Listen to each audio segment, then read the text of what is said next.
Apreciados amigos, muy buenas noches.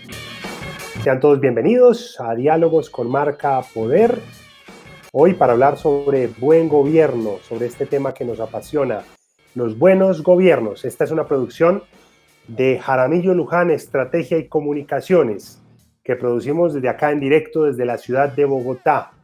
Contados minutos tendremos a nuestros invitados del día de hoy, que se conectan desde la Ciudad de México, desde el Distrito Federal de México y también desde la ciudad de Caracas, Venezuela. Vamos a tener a Ignacio de Moya y también a Laura Castellanos con nosotros para hablarnos acerca de este apasionante tema, de este apasionante mundo que son los discursos políticos. Vamos a ver uno que es memorable. Con ese vamos a arrancar. Mientras tanto, les pido que nos compartan su opinión sobre este tema de los discursos políticos. ¿Qué piensan que es un buen discurso? ¿Qué piensan que no es un buen discurso? ¿Cómo creen ustedes que se puede cautivar el corazón, decisión de una persona, de un ciudadano? Partimos del tema y partimos de la importancia que tiene la verdad. Hablar con la verdad, hablar desde la ética, tratar de acudir, digamos, a las herramientas de la técnica, pero desde la ética, sobre todo en tiempos como los actuales, se vuelve un imperativo. Vamos a recordar este discurso, un discurso memorable que se llama I Have a Dream, un discurso que en unos minutos les contaremos más sobre el mismo. Queremos que lo disfruten y que de esta manera demos inicio a Diálogos con Marca Poder.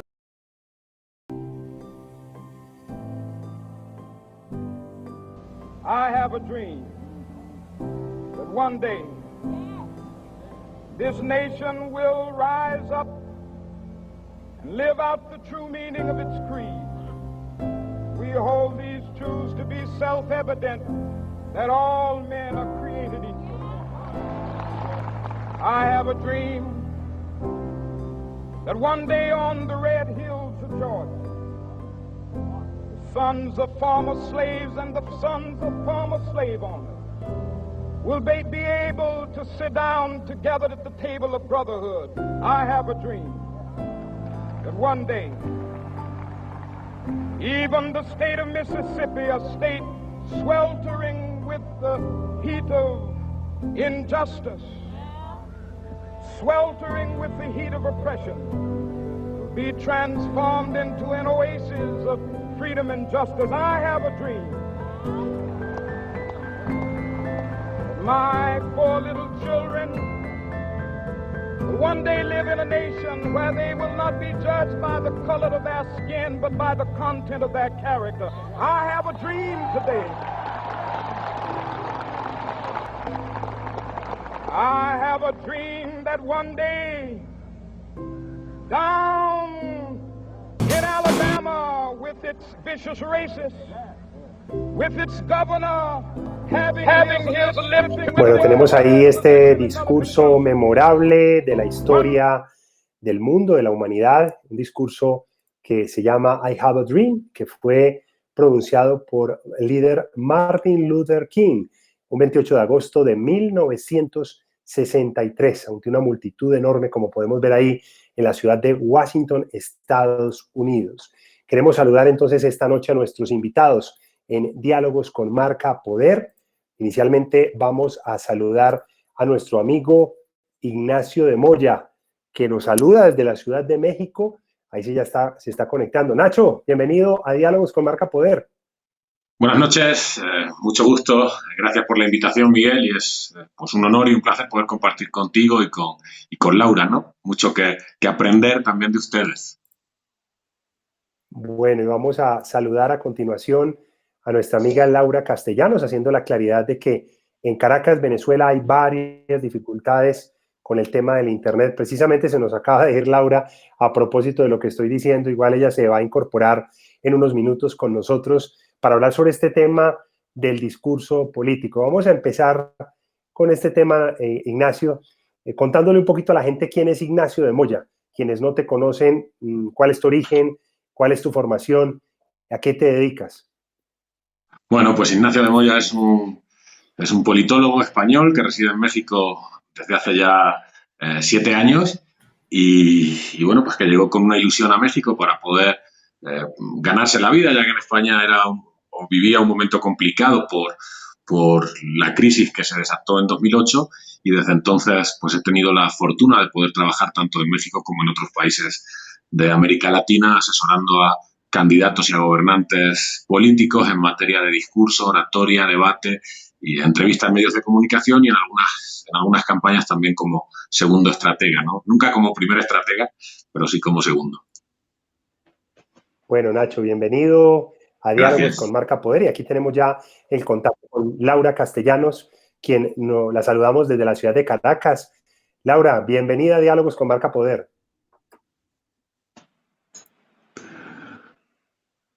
Hola, Laura. Laura, no. Sí. Ahí se escucha, pero más o menos. No. Laura, adelante.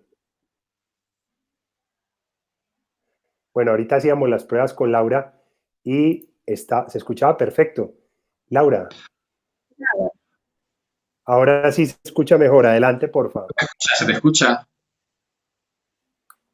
No se escucha. Laura, vamos a tratar de volver a ingresar, a ver si de pronto de esa manera mejoramos la comunicación aquí en la plataforma a través de la cual transmitimos este programa para toda nuestra audiencia. Empiezan a llegar los mensajes. Nos está saludando Alexandra Castillo. Nos confirma que hoy la conexión en Venezuela de Internet ha estado bien complicada. William Zambrano también nos saluda. Gracias, Miguel. Byron Lucas nos dice saludos desde Huacetenango, Guatemala. No conozco esa zona, pero algún día tendré que conocerla. Huacetenango. Bueno, alguna cosa me corrigen. Bueno, Nacho, nos saluda gente desde varias partes del continente. Muy emocionante recibir todos estos saludos de la gente. Arranquemos con el tema de hoy. Ignacio de Moya, experto en oratoria política español. ¿Qué es o qué se define como una buena oratoria política? Pues una buena oratoria política es una herramienta de conversación con la ciudadanía para poder conseguir determinados objetivos en referencia a políticas públicas que beneficien al conjunto de la sociedad. Yo lo entiendo así, hay muchas definiciones, ¿no? Para mí es una herramienta, la oratoria es una herramienta que en el caso de la política debe servir para identificar a los ciudadanos con una causa, que se identifiquen con ella, en este caso con la persona que emite el mensaje o con el proyecto que representa, como digo, para poder tener un beneficio sobre el colectivo social.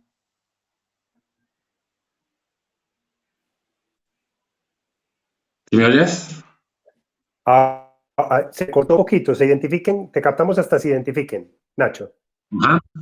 No, digo que es una herramienta para que el público se pueda identificar con un determinado proyecto o una causa común que representa un político para el beneficio colectivo, para el beneficio conjunto de toda la sociedad.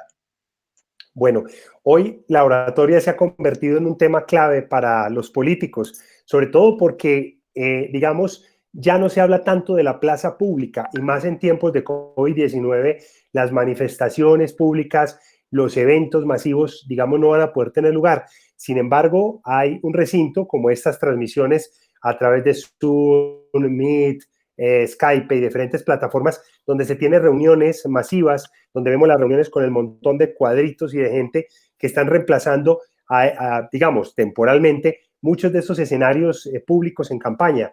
Digamos que ahora el discurso político se trasladó a lo digital.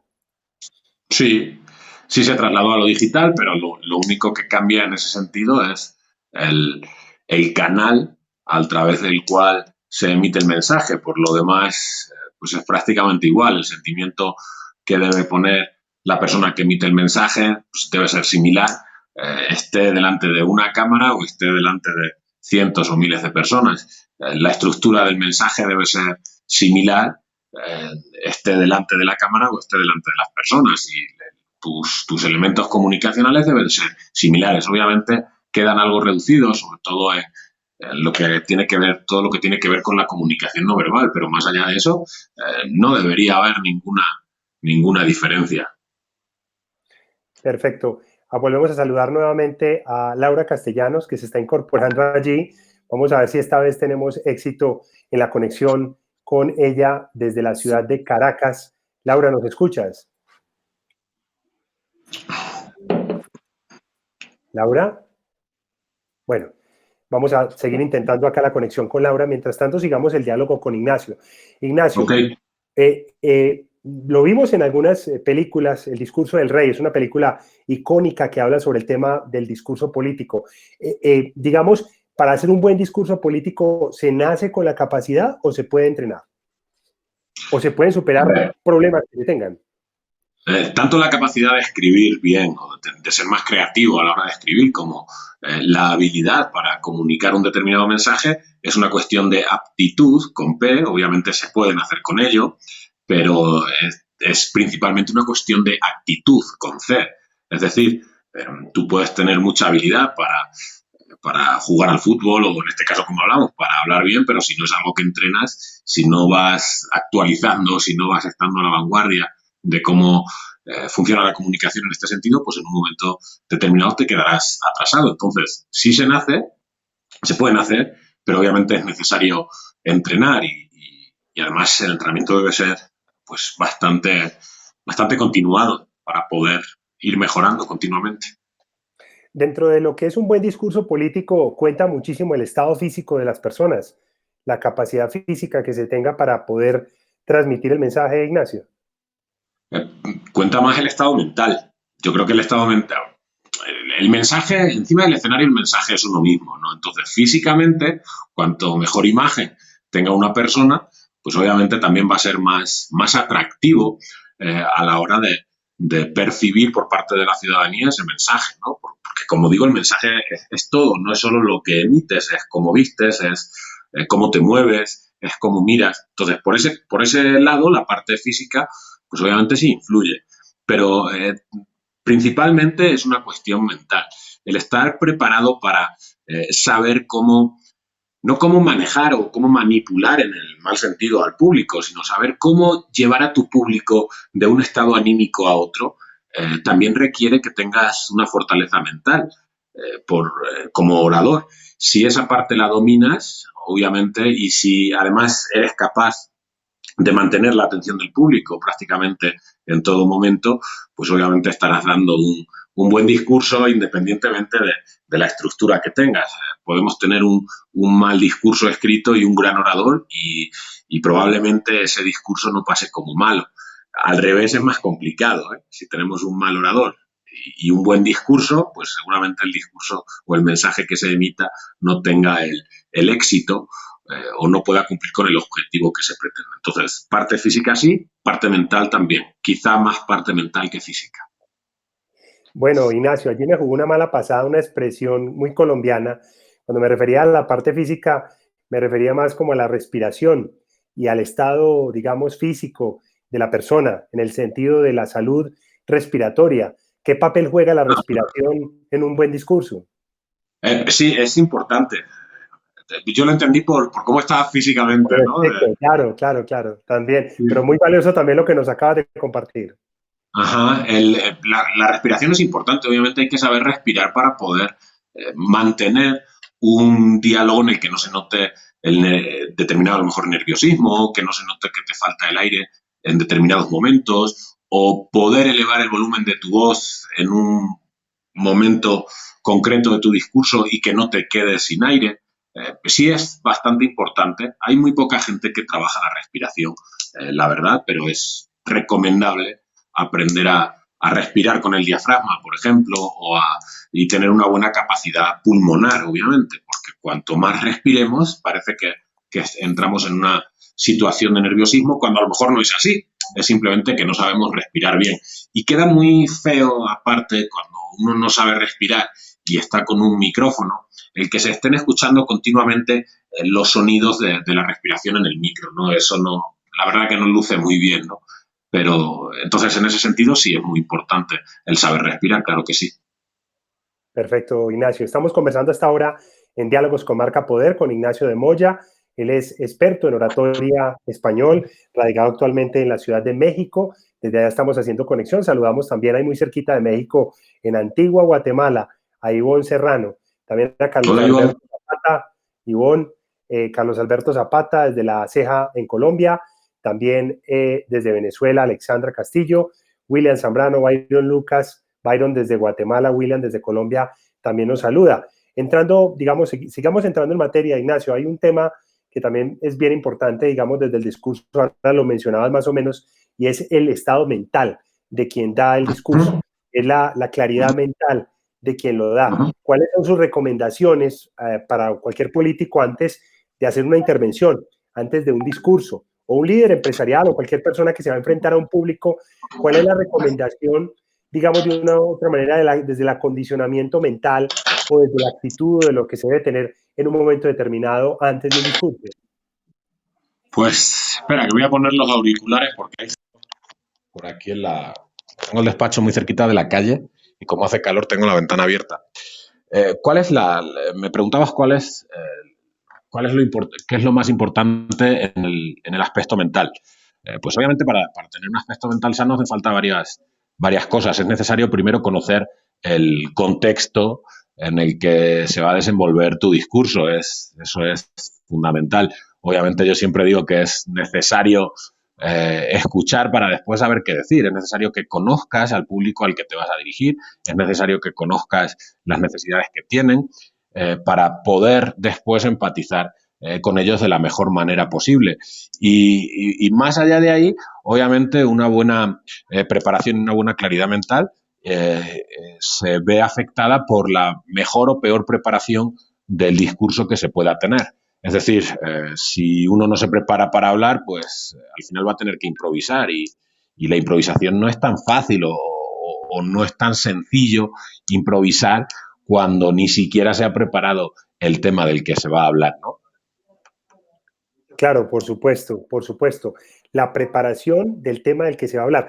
Hay muchos líderes políticos, pues en medio de agendas tan complicadas, de miles de reuniones, de actividades, que tienen una persona específica que les prepara los discursos.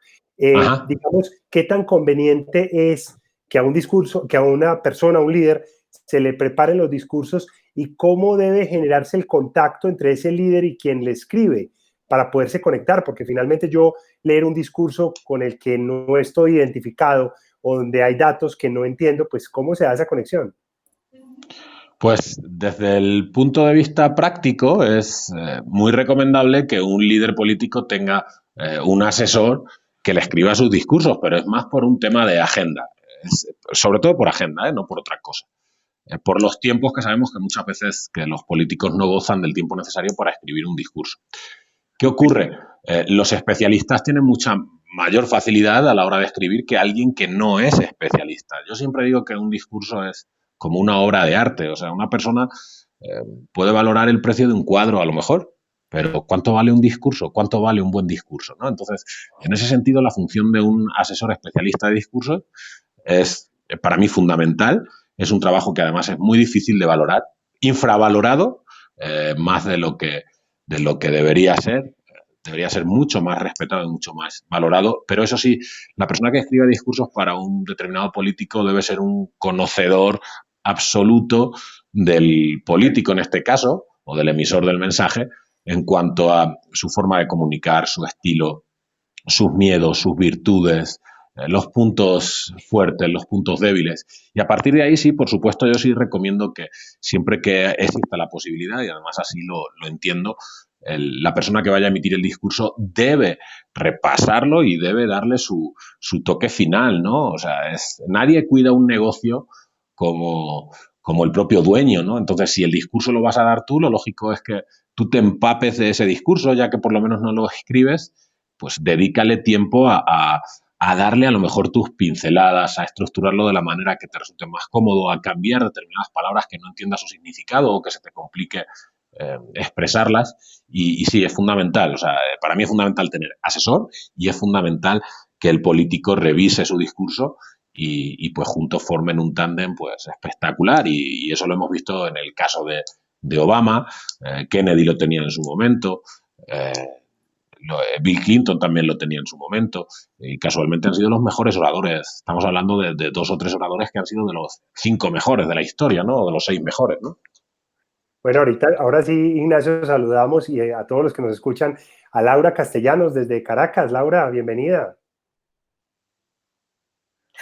Ay, cómo he sufrido para poder conectarme. Espero que me mantenga estable, ¿no?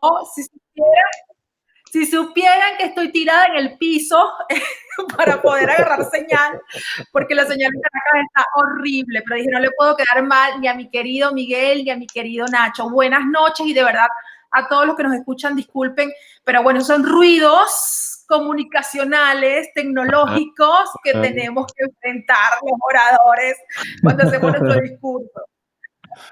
Así es. Laura, te quería saludar y pues vamos a darte la palabra obviamente para aprovechar la mayor cantidad del tiempo. Estábamos hablando con Nacho sobre el tema del discurso. Sabemos que tú eres experta en medios, eres una periodista profesional que has trabajado con canales internacionales. La importancia del discurso en los medios de comunicación, Laura, para que arranquemos por esa pregunta. Sí, yo creo que ahora más que nunca con esta pandemia ha quedado en evidencia, nosotros los que estudiamos el discurso, los que somos comunicólogos, como mi caso, hemos confirmado muchas teorías, ¿no? Que se venían manejando sobre el cambio necesario que hay que tener con el discurso, ¿no? Yo creo que son varios elementos que aquí hay que tomar en cuenta a la hora de hacer un discurso que conecte, ¿no? Que es lo importante. Número uno, yo creo que un nuevo contrato social, creo que coincidimos en eso, que es evidente, ¿no? Que ya lo tenemos a las puertas, la desigualdad, la pobreza, pues creo que quedó muy en evidencia, ¿no? Y lo que nos duele como sociedad. También una sociedad individualista, quedó claro que dependemos mucho del que está al lado, ¿no? Tenemos que ver qué está haciendo el otro, tenemos que respetarlo. El nuevo líder también, indudablemente, al describir un discurso, tenemos que digerir y empezar a moldearnos a este nuevo líder. Un nuevo líder que es líquido, un nuevo líder que tiene que ser empático, que tiene que ser humilde, que tiene que también ser transformador, un liderazgo transformador. Eso tenemos que transmitirlo en los discursos que estamos dando para que... Un nuevo líder que también tiene que ser cooperativo, Miguel y Nacho, sin duda alguna. Sin duda alguna, el sistema mediático, ¿ah? Tenemos los medios tradicionales, los periodistas, yo creo, nosotros tú y yo, Miguel, somos colegas y creo que se ha transformado un poco el papel de los medios tradicionales y de nosotros los periodistas, ¿no?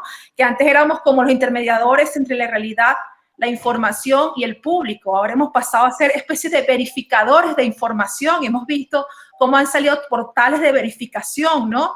Eso es un nuevo rol que tenemos los periodistas y las redes sociales. Las redes sociales llegaron para quedarse. Creo que aquí en Venezuela, por ejemplo, es el principal medio de comunicación que tienen ahorita todos los líderes y los influencers también, ¿no? Ese discurso ahora hay que hacerlo más permeable para todas las capas que tiene ese ecosistema y tenemos que respetarlos a la hora de hacer. Y bueno, y sin duda que si tienes un nuevo contrato social o esos visos que estamos viendo de contrato social, si tenemos un nuevo ecosistema, si tenemos un nuevo líder, por supuesto tenemos que tener una nueva narrativa, ¿no? Ahorita vemos en la comunicación política, yo estoy fascinada todos los días y yo creo que ustedes también, viendo la batalla de narrativas que tenemos, ¿no? El Oriente contra el Occidente, por lo menos acá en Venezuela, cuando dan el parte del coronavirus, es un parte de mira lo bueno que soy yo y a ti no te va tan bien y casi que sacan la lengua. Entonces, son varios elementos que tenemos que tener en cuenta, ¿no? El nuevo líder y el nuevo discurso, tenemos que tener esos 4 elementos que me atrevo a aportar al debate a la hora de hacer un discurso más humano, un discurso más empático, donde, y estoy segura que Nacho también le ha pasado lo mismo, ya, aunque seguimos manejando el tema de la dicción, de cómo impostas la voz, de cómo te paras frente a cámara, también tenemos que enseñar o reeducar a ese político que ahora es un político comunicador, ¿no? A transmitir piel y a ser el mismo en distintas plataformas, que el discurso que le demos nos sirva para permearlo en todas las distintas plataformas que tenemos. Es que ya no hay lugar a decir solamente salgo en la cámara de televisión o en la tarima pública y el resto del tiempo me reservo. Hoy el político tiene que rendir cuentas 7 días a la semana, 24 horas, y cada vez es más difícil que pueda fingir, impostar. Creo que esos tiempos ya han cambiado mucho.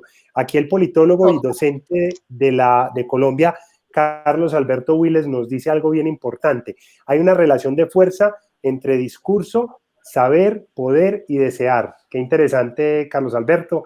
Gracias por la apreciación. Si la quiere ampliar, adelante, por favor, para también compartirla. Nacho, ¿qué piensas de lo que nos acaba de compartir Laura, sobre todo el tema del contrato social y de la forma en la que se transforman las narrativas? Me suena muy interesante.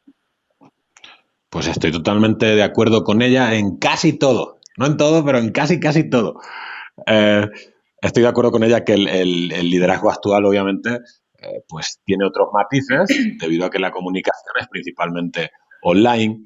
Estoy de acuerdo que hay un nuevo discurso, pero hay un nuevo discurso porque nos enfrentamos, obviamente, a una realidad diferente, a una forma de vida diferente a la que teníamos antes de ir con la mascarilla, que bueno, pues a todos se nos van a poner las orejas antes o después así, ¿no? De puntita.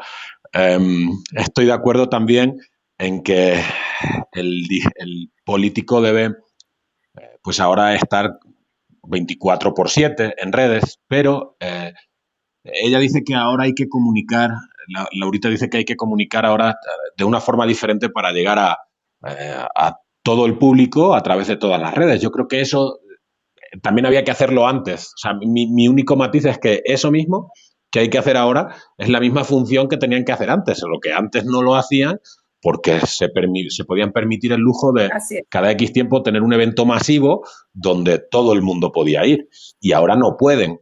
Entonces, estoy de acuerdo con ella que deben llegar a todo el público, pero eso mismo también había que hacerlo antes. Y con lo que tú decías de que ahora el político ahora no puede fingir porque es más visible, pues es que yo creo que el político tampoco debe fingir nunca. Podemos estar de acuerdo que la oratoria tiene una parte de actuación, obviamente, pero más que una parte de actuación, lo que vende dentro de la oratoria política es la naturalidad. No hay nada más antinatural que intentar ser natural. Y la oratoria de concurso no tiene nada que ver con la oratoria política. La oratoria política debe gozar de una naturalidad y de una emoción abismal, cosa que no tiene la oratoria de concurso, ¿no? Lo que pasa es que estamos viendo que hay escuelas de oratoria dirigidas a la política y esas escuelas de oratoria las hacen como los concursos tradicionales, hacen los concursos tradicionales. Yo soy enemigo de ellos, pero vamos, desde pequeño nunca metería a mi hija, por ejemplo, nunca la metería en una escuela de oratoria, porque ahí sí te enseñan una manera de hablar fingida, ¿no? La política va mucho más natural.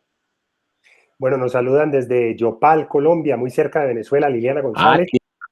Un abrazote. Que hace parte de Mujeres en la Política, una mujer admirable, sí, muy trabajadora. También nos saluda Felipe Mendoza, dice, desde Villa de Leyva os saluda. Felipe, también colega, saludos para ti, Felipe. Eduardo Aucaya Muji, muy buenas noches, saludos para todos desde Perú. También está saludándonos allí. Está toda la fanaticada de Nacho por aquí regada. Saludos. Bueno, y en nuestro programa también. Y de Laura, ¿no? Laura, pues y de Laura son también, todos del... de Laura también. Son todos del medio. Todos del combo. Laura, ¿qué opinas? ¿Qué opinas de lo que dice Ignacio? Ignacio señala algo que me parece supremamente importante.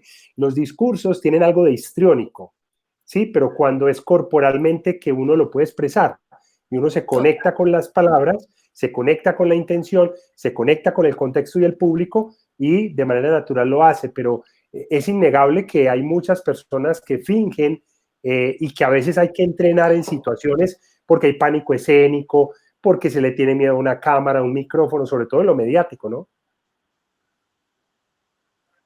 Sí, yo creo que la esencia es, por lo menos como entrenador, es agarrar la esencia, ¿no? Tomar la esencia y las cualidades que tienes para poder desarrollarlas. Cuando Nacho habla del histrión, todos tenemos un histrión por dentro. La cosa es que no todos saben canalizar ese histrionismo que tenemos. Entonces es cuando hay gente que dice, no, bueno, tienes que parecer tal cosa y resulta que no sirve. Yo siempre pongo el ejemplo de un alcalde que yo asesoré acá. el alcalde anterior salía a trotar con su policía y era muy atractivo pues ver al alcalde, además que era muy guapo, pues correr por todo el municipio. Cuando vino este alcalde, él también no era feo, pero no le gustaba trotar. Entonces los asesores le decían, pero tienes que salir a trotar. Y decían, no lo vamos a obligar a hacer algo que no es, porque él no es así. Tenemos que buscar lo que a él le gusta. Y resulta que le gustaba ir a los ancianatos. Estaba con pláticas larguísimas con los ancianos. Entonces nos metimos por esa vertiente, que no era el deportista, no era el activo, era el reflexivo, el que iba hacia el ancianato. Entonces hay veces, y se cae mucho, quizás que nosotros lo manejamos mejor, que se intenta encasillar, porque resulta que tu público te pide tal cosa, y resulta que intentamos meterlo por donde no es, tratamos de forzar un personaje, y eso es lo peor que puede haber. Y eso se ve potenciado con el tema de las redes sociales, que tú puedes hacer un buen spot, puedes prepararlo muy bien para un plató, para que haga una buena entrevista, y realmente la hacen. Pero resulta que cuando salen a la realidad y tienen cientos de cámaras de ese infociudadano que te persigue, pues mira, cae rapidísimo, ¿no? Yo creo que las mentiras tienen patas cortas, y es una tesis que yo siempre he manejado cuando entreno. Vamos a trabajar con tu realidad, que no tiene que ser linda. Yo siempre pongo de ejemplo a Donald Trump.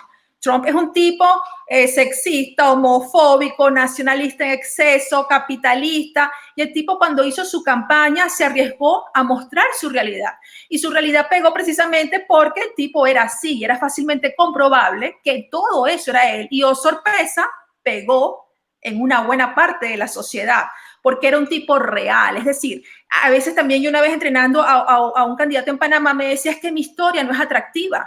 Y yo, ¿cómo que tu historia no es atractiva? Todos tenemos una historia y tenemos que buscar la beta. Resulta que te ponías a hablar con el hombre y su familia fundadora por la democracia.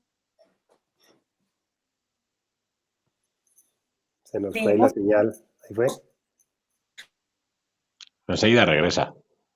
Bueno, sí, ya enseguida regresa Laura, otra vez se conecta con nosotros, pero nos está diciendo algo bien importante, partir de la propia esencia, Laura. Termina tu idea, Laura, por favor, que ya regresaste.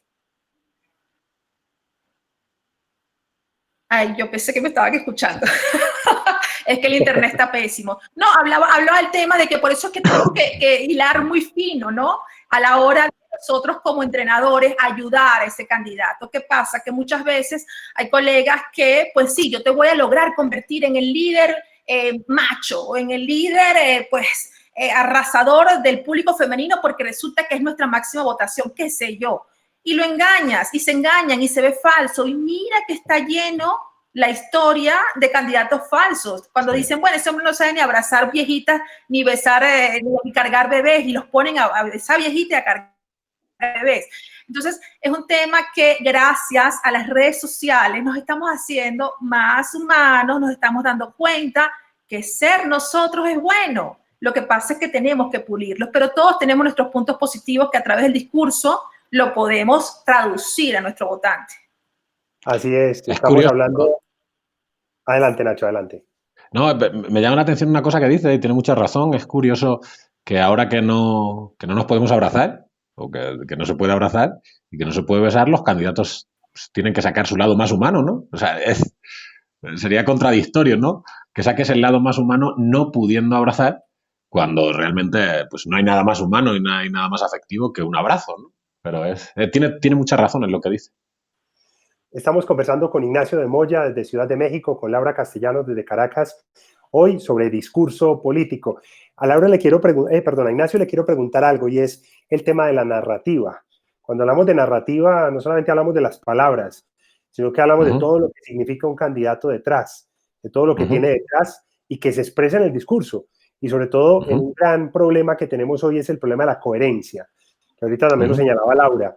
Y es el tema de qué tanto creo un personaje, qué tanto monto un storytelling que realmente no soy yo, que no está en mi contexto, y que a la hora ya de ser coherente, pues, mejor dicho, como digo yo, hablando de marca política, el disfraz se rompe al vivir. Pues vemos que ocurre muchas veces, y de hecho era algo que estaba diciendo Laura, muchas veces se intenta encasillar a los políticos en papeles que no son los suyos, o mejor dicho, en historias que no son las suyas, y eso al final pues sale a la luz, como ya dice, de las mentiras tienen las patas muy cortas. Ahora, es relativamente fácil hacer eso en campaña, es muy difícil hacerlo en gobierno o mantenerlo en gobierno. ¿Por qué? Porque una campaña tiene una duración muy corta, donde con un relativo muy buen entrenamiento, pues puede pasar, puedes conseguir tu objetivo de ganar la elección. Ahora, ¿cómo va a repercutir eso a la postre? Pues cuando se vaya viendo que tu historia no era tu historia, pues al final tu aprobación por parte de la ciudadanía va a caer porque efectivamente no está siendo congruente entre lo que dices, piensas y haces y entre lo que eras y eres, ¿no? No hay una relación. ¿Qué es lo mejor? Como dice ella, entrar dentro de la personalidad del candidato y a partir de ahí generar su historia, que tiene mucho que ver con lo que yo te decía al principio. Para eso también hace falta gente creativa alrededor, no hace falta simplemente un entrenador. Un entrenador es una cosa, un creativo para escribir es otra, totalmente diferente. Puede haber muy buenos creativos que no saben entrenar y puede haber muy buenos entrenadores que no saben escribir. Entonces, tener ese... Es un trabajo de equipo. Es un trabajo de equipo, es un trabajo de varias personas. Es un trabajo de varias personas y eso es algo que muchas veces no se tiene en cuenta en las campañas. Ni siquiera, si no se tiene en cuenta en las campañas, menos todavía en los gobiernos. Pero no se tiene en cuenta en las campañas porque los estrategas piensan que como son estrategas y tienen esa iluminación divina para todo, para saber de redes, para saber de mensaje, para saber no sé, de oratoria, para saber de nanosegmentación, saben de todo. Y es un error. Con la oratoria pasa y con los discursos pasa que como todo el mundo tenemos la capacidad de hablar y sabemos escribir, pensamos que somos capaces de escribir un discurso o de amoldar un mensaje. No, señor, un estratega está para una cosa, un asesor de discursos está para otra, un entrenador o un media trainer está para otra y una persona de redes está para otra, por ejemplo, ¿no? Y es algo en lo que... Sí, totalmente cierto. Yo agregaría... yo agregaría algo más a lo que dice Nacho. Y yo me consigo mucho con eso porque yo soy mujer que viene de medios, 26 años en los principales medios de Venezuela y de Europa y de Estados Unidos. Y es que se invierte mucho, y ojalá la gente entendiera esto, lo que voy a decir en este momento. Se invierte mucho en el vocero principal, es decir, se le pone el trainer, se le pone el de discurso, se le pone hasta un entrenador nutricionista para que se vea más guapo, pero no se baja la información se deja en la cúpula. Exacto. Y no se baja a nada más y nada menos el equipo de comunicaciones que se va a quedar bregando con ese candidato. Entonces, yo creo que a Nacho le ha pasado, a mí me ha pasado 1 millón de veces que nos vamos y vemos que cuando se implementa lo que nosotros nos enseñamos se pierde porque no está alineado el equipo. En mi caso, ¿cómo entreno yo? Yo entreno al candidato, a los voceros y después siempre pido, de hecho ni cobro, eso viene como un bonus track, una charla con el equipo de comunicación. Y de hecho, dejarle al equipo de comunicación que va a estar con el candidato, mira, se trabajó con el candidato esto. Sus atributos son estos. Su discurso es este. Tú eres lo más importante que tenemos acá, porque cuando todos los asesores nos vayamos, tú te vas a quedar bregando como gobierno o en el resto de la campaña, porque también un tema con el discurso es que generalmente nosotros no estamos toda la campaña, sino que vamos, intervenimos y salimos, ¿no? Entonces, yo creo que es importante que se tenga esa visión de equipo, ¿no? No solamente el Dios todopoderoso, que hay que entrenarlo muy bien, y después dejas a los otros que no tienen ni idea de lo que el hombre está pensando, y eso te genera ruido, porque entonces resulta que está por un lado el candidato principal. Sí. Yo soy enemigo de entrenar solo muchas veces al candidato. Yo prefiero entrenar al candidato y a un asesor, al que vaya a estar con él. Es mi forma de entrenar. Me parece que es mucho más enriquecedor incluso para el propio candidato, porque al final acabo haciendo entrenamiento con los dos, no solo con uno. Y la capacidad de aprendizaje del candidato es mucho mayor cuando tiene una persona como él que se va a equivocar igual que él y que le sirve de espejo. Para mí es mucho más efectivo a la hora de entrenar. Yo les voy a complementar lo que los dos dicen, diciéndoles que además, cuando yo trabajo campañas, pido entrenar a la familia, porque no hay nadie, no hay un público que valide más que la familia. Más allá de si les toca o no toca intervenir, ellos son los más críticos y los que son capaces a veces de decirle en la cara al candidato las cosas. Mire, acuérdese de lo que le dijo el entrenador, mire, acuérdese de lo que le dijo el consultor, mire, pilas con este tema. Entonces también me parece muy válido y le sumaría a la familia porque, sobre todo por la capacidad de influencia que tienen, es indudable, sobre todo las parejas de los candidatos. Bueno, por aquí la gente nos está escribiendo muchísimo, muchísimo. Nos escribe Suegros, por aquí la son los gente, perdón, los suegros a las también. suegros, Ah, hay sí, que llevar, claro, dicen las total. cosas. Dice por aquí, buena conversación, saludos a todos desde Cartagena, Colombia. El discurso político hoy no debe ser solo local, sino transnacional, sobre todo en estas plataformas. A veces tenemos audiencias que van mucho más allá de lo local. En tiempos de pandemia se ratifica que los procesos locales se articulan a procesos globales. La salud pública es todo. Un ejemplo hoy vivido por todos. Laura, ¿qué piensas de esa participación que nos envía Carlos Almanza desde Cartagena? Sí. Ay, Carlitos, un abrazo, Carlos. Claro que lo conozco. He ido para allá. Bueno, hemos ido todos para allá, para Cartagena, para la universidad. Mira, yo creo que es importante. Yo creo que ahorita hay que hacer campañas globales con acento local. ¿Ok? Campañas globales con acento local. Es decir, estamos hablando y de hecho cuando empecé a conversarles les dije, oye, tenemos una sociedad individualista, pero necesitamos al de al lado. Eso también se da, por supuesto, pues para los gobiernos. Tenemos un gobierno, tenemos gobiernos que necesitan de al lado. Por Dios, ¿cuándo nosotros íbamos a imaginar a Donald Trump anunciando que un avión ruso iba a aterrizar en Nueva York con ayuda para lo del coronavirus? Entonces, esto te dice cómo están cambiando las cosas y cómo a la hora de hacer campaña nuestro discurso tiene que ser más global, que era lo que yo les quería decir cuando empezaba con todo esto. Todo lo que estamos viendo, todo lo del discurso, todo lo que estamos analizando se venía previendo, ¿no? Que es lo que tú ves, esos fenómenos de marketing que tú decías, bueno, ¿cómo es posible que las encuestas se equivocaron? ¿Cómo es posible que pasó esto y no era lo que se suponía que pasaba? Porque ya nos venía dando toda la comunicación política señales de que la sociedad estaba cambiando y que nos estábamos quedando atrás. Ojo, lo que no implica que vamos a seguir viendo poderes, liderazgos que van a querer estar encapsulados, ¿no? Sobre todo los que tienen que ver con el populismo, con el autoritarismo, ¿no? Como estamos, por ejemplo, en el caso de Venezuela. Pero sí tiene que haber eso, una campaña o una visión global con acento local, porque no podemos olvidar al que está con nosotros día a día sufriendo y a nuestro votante, pues. Por supuesto. Nacho. Ahí, a mí me parece un debate... Nacho. Sí, te paso uno. Me parece un debate muy interesante, pero creo que es muy complicado porque hay problemas globales a los que se le trata de dar soluciones locales, como ha sido, por ejemplo, esta pandemia. Es un problema global al que cada país ha intentado salir como ha podido, ¿eh? O sea, y el mercado chino se convirtió, como decía un político español, en un mercado turco, ¿no? Donde iban a comprar al mejor postor, casi a modo de subasta. Y luego nos encontramos problemas locales a los que se les trata de dar soluciones globales.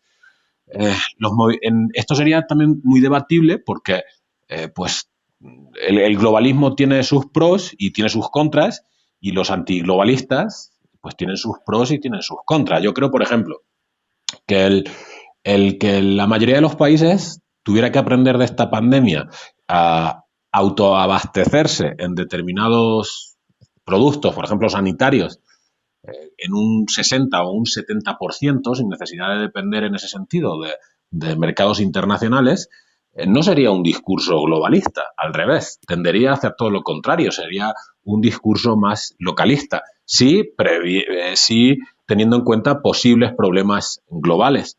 Y luego, ojo con los movimientos globalistas, porque en este momento la extrema izquierda, prácticamente el comunismo a nivel mundial, está dando unos pasos de gigantes, haciendo suyas determinadas causas que no son suyas, o sea, son causas humanas, pero que las utilizan para radicalizar un discurso a nivel global que está permeando en muchos lugares. Un caso concreto puede ser el Black Lives Matter, ¿no? Que pues parece que la extrema izquierda se ha adueñado de una causa que no es suya, igual que, por ejemplo, el feminismo radical, parece, o que si no eres feminista como las personas de izquierda quieren que seas, pues parece que eres antifeminista, ¿no? Entonces, ahí se crea una dicotomía que unas lo tratan de llevar a lo global y otra parte lo trata de llevar a lo local. yo creo que habría que tener mucho en cuenta el Total. contexto de cada país. Claro, contextos y Totalmente. momentos. Pero yo creo que eso está patente, lo que decíamos al principio, la guerra de narrativas que tenemos ahora. Ajá. Y que cada quien toma los símbolos que le gustan para poder ejercer el poder y permearlo a su manera. Y también lo que hablábamos al principio, el tema de la desigualdad y la pobreza quedó más evidente que nunca. Y por supuesto, como dice Nacho, cada quien busca y arregla y acomoda para que en su discurso pues poder potenciar y sacarle provecho y rédito político al tema de la desigualdad y la pobreza. Fíjate cómo surgió todo este tema de estos movimientos, como dices tú, Nacho, lo del feminismo, lo del racismo. ¿Por qué? Porque lo tenemos a flor de piel. La humanidad tiene a flor de piel porque se ha dado cuenta de la desigualdad y la pobreza tan grande, a pesar de todo el discurso que venimos diciendo que eso se ha ido disminuyendo. No, por Dios. Estamos en el nivel cero. Los países desarrollados se dieron cuenta de que es un gran dolor de cabeza, y los que somos subdesarrollados, el caso de Venezuela, que es una tristísima realidad, ¿no? Y cada quien trata de hacer sus migas con eso.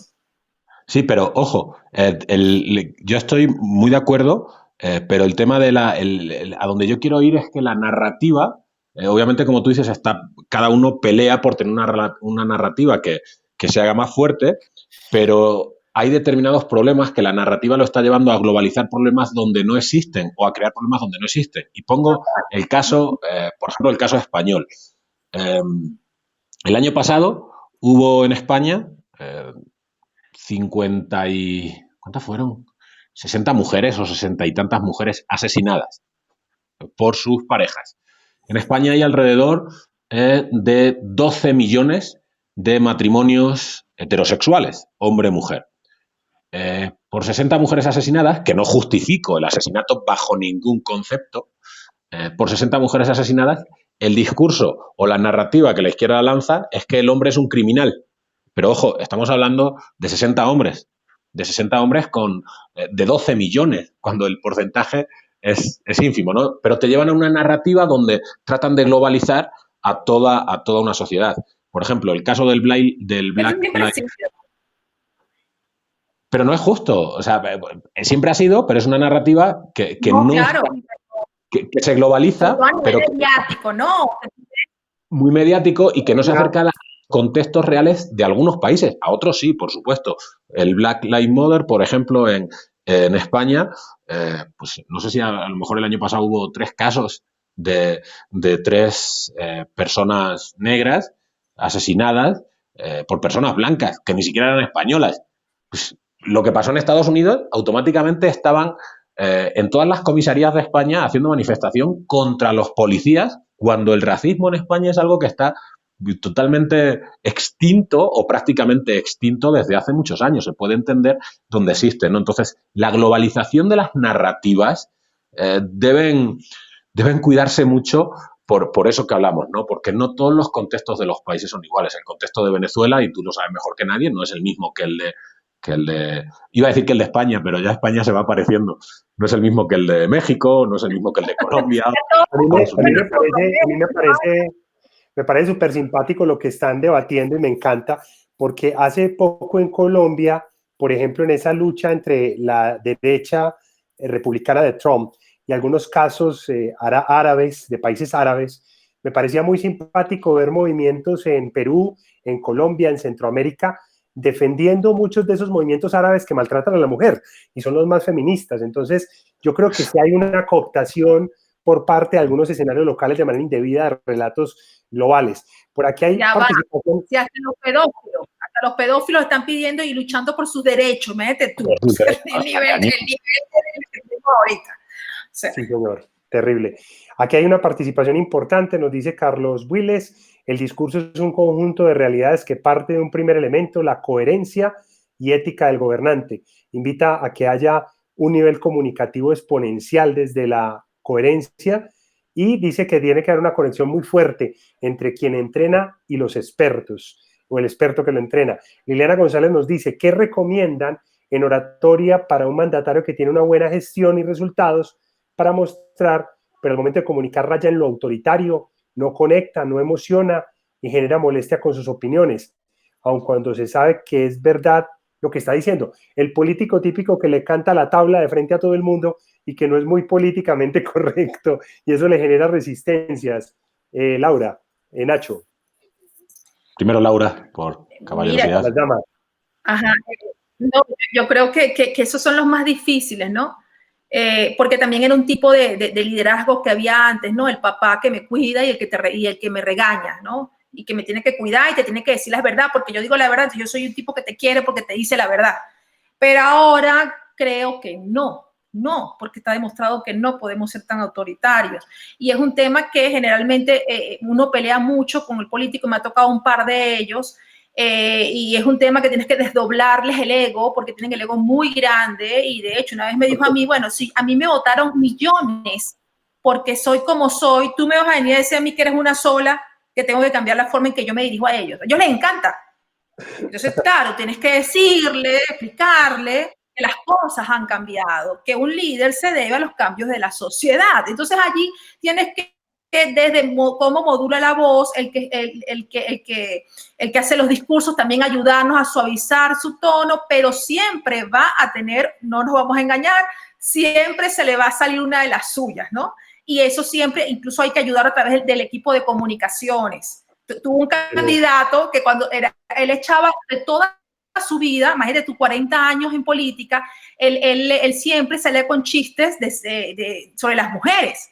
Hace 20, 30 años todo el mundo se lo reía, pero cuando decía una cosa así, pues imagínate la avalancha de críticas que nos caía encima. Entonces ahí sí tuvimos que jugar un poco con los medios y con el equipo de que, bueno, él era un hombre que él es así, pero que él quiere a las mujeres. Entonces, por otro lado, lo metíamos en causas femeninas, no sé qué. Es difícil. Cuando son esos líderes autoritarios, esos líderes de que la gente me quiere así, es un tema delicado, pero que hay que controlar. Porque ahora la sociedad está más, y ahora en este momento está más a flor de piel. No le perdona a estas cosas. Yo creo, bueno, para mí, ¿cuál sería mi recomendación? Pues la primera, obviamente, que nos contraten a Laura y a mí, y que nos contraten porque Laura seguramente ponga el lado sensible y yo ponga un poco el lado más estricto, porque además hay un momento para cada mensaje y un mensaje para cada momento, ¿no? Dentro de la audiencia tienes gente de todo tipo, gente que entiende la comunicación de una forma y de otra, y a todos tienes que llegar. Esto tiene mucho que ver, y la sociedad finalmente es un reflejo de lo que son las familias, y hay dos formas de entender la familia, y George Lakoff lo explica, creo que de forma bastante entendible en No pienses en un elefante, ¿no? En esa obra. Habla de un padre estricto, de una familia con un modelo de padre estricto, donde, como bien dice Laura, pues yo te digo las cosas porque soy tu padre, porque te quiero. Bueno, se nos paralizó Nacho. Bueno, Nacho, reacciona. Se paró Nacho, está ahí pensando. Bueno, continuamos por acá saludando a la gente. Esperemos a ver que si Nacho puede terminar de pronto la idea cuando pueda retomar la transmisión. Vamos a seguir aquí conversando contigo, Laura, en esta transmisión. No, lo que decía Nacho, antes que se vaya la idea de Nacho, claro que hay que mantener ese tema porque un líder tiene que ejercer su autoridad, ¿ok? No estoy diciendo que hay que cambiarlo, sino que no lo puedes cambiar en su esencia, pero sí comunicacionalmente y a través del discurso y otras herramientas comunicacionales podemos ayudarlo a suavizar el discurso, a que llegue a todo donde tiene que llegar. Pero tratar de cambiarlo, si es autoritario, eso no lo vamos a poder hacer de lleno. Entonces tenemos que aplicarle mucha psicología, creo yo, en ese aspecto. Oye, mira, que no solamente viste que México cada vez se parece más a Venezuela. Se le cayó la señal. Me oyen los mexicanos y me matan. Creo que me quedé con el papá protector, con el padre protector, ¿no? Que es el otro tipo.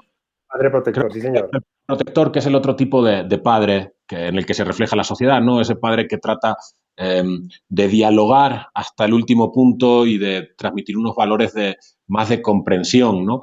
Entonces, tenemos dos formas de entender la sociedad muy reflejada en eso. Una parte a lo mejor más conservadora, que entiende las cosas por meritocracia y que entiende que cuando la gente se esfuerza por uno mismo, al final va a ser un beneficio colectivo, porque todos van a hacer por esforzarse y por ser mejores, y tenemos otra parte de la sociedad que es más protectora, más arraigada a otro tipo de valores de cooperación, porque entienden que la cooperación entre todos también lleva al éxito.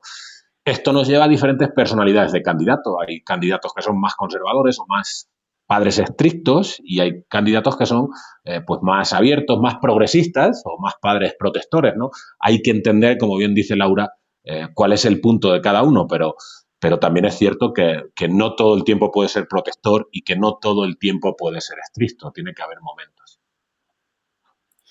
Bueno, hay aquí una pregunta que nos sigue haciendo la gente, ya vamos llegando al final del espacio, pero nos pregunta Alfredo Jones, el papel de los silencios en los discursos, Laura, el papel del silencio también, que comunica, nos habla del caso del primer ministro de Canadá, que hace poco en un discurso, digamos, utilizó muy bien las pausas y los silencios. Bueno, ahí se nos quedó paralizada Laura.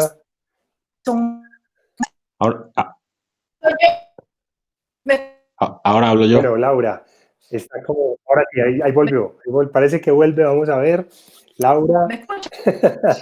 Bueno, Nacho, respóndenos tú, mientras Laura regresa y nos da su punto de vista, el papel de los silencios en los discursos. Bueno, hay veces que los silencios hablan más que las palabras, eso es evidente. Y yo digo que muchas veces, cuando no encontramos la respuesta, el silencio es el que las tiene. Entonces, por supuesto que a la hora de hablar es necesario tener silencios y marcar muy bien las pausas, sobre todo teniendo en cuenta que hay una parte del público que es más analítica que otra. Hay un canal comunicativo, que en este caso es el auditivo, que necesita más tiempo para analizar las cosas. No es que necesite más tiempo, sino que su forma de entender la comunicación es bastante más analítica. Entonces, si no le das tiempo a analizarla, lo pierdes. A partir de ahí, ¿cuánto debe durar un silencio? Pues un silencio se suele decir en oratoria que dura lo que dura un silencio. A la hora de escribir un discurso es importante marcar muy bien esas pausas, no tener un discurso escrito en modo justificado, debe ser en alineación izquierda, en cada coma prácticamente cambiarse de línea, porque si va a ser un discurso leído, aunque no es recomendable que el discurso sea leído, pero si va a serlo, ese mismo cambio de una línea a otra nos va a ir marcando prácticamente el silencio de una coma, ¿no? Con un punto pues prácticamente igual. Y sin duda alguna todos nos hemos dado cuenta que cuando estamos en una conversación, si el discurso o si la parte de la conversación es un poco más emotiva, pero más llevada hacia el punto de éxtasis, de énfasis, se habla más rápido, no hay tantas pausas, el volumen de voz es mayor, sobre todo cuando el discurso es más reflexivo, tiendes a bajar el volumen de tu voz, tiende automáticamente el ritmo a ser más lento y por eso las pausas son mayores. Yo sabía que algún día vendría a estar con ustedes, para con ustedes y con los demás peruanos comenzar otra vez el camino. Ahí nos compartía un discurso que me parece supremamente emocionante e histórico del difunto Alan García en el año de 1990, pero el tiempo se nos ha agotado y este es un tema que tiene tela para cortar. ¿Ya? De forma, de fondo, narrativa. Bueno, es un tema amplio, pero ya llevamos una hora. Quiero agradecerles a los dos por su espacio. Vamos a tener un nuevo espacio para seguir conversando. Laura Castellanos, muchísimas gracias. ¿Cómo te puede encontrar la gente en redes sociales? A través de @LauraTComunica. Maravilloso, Laura. Muchísimas gracias por habernos acompañado hoy. Ignacio de Moya, ¿cómo te puede encontrar la gente? Clientes, amigos, admiradores. Pues buscándome, obviamente, pero cuando me busquen me encuentran tanto en Twitter como en Instagram, como @Ignacio de Moya, Moya con Y, y en mi fanpage de Facebook, no en el Facebook personal, en la fanpage, también como Ignacio de Moya. Muchísimas gracias a ambos. Que tengan una feliz noche y nos volveremos a ver pronto. Felicidades. Igualmente. Bye. Abrazos, Laurita. Chao.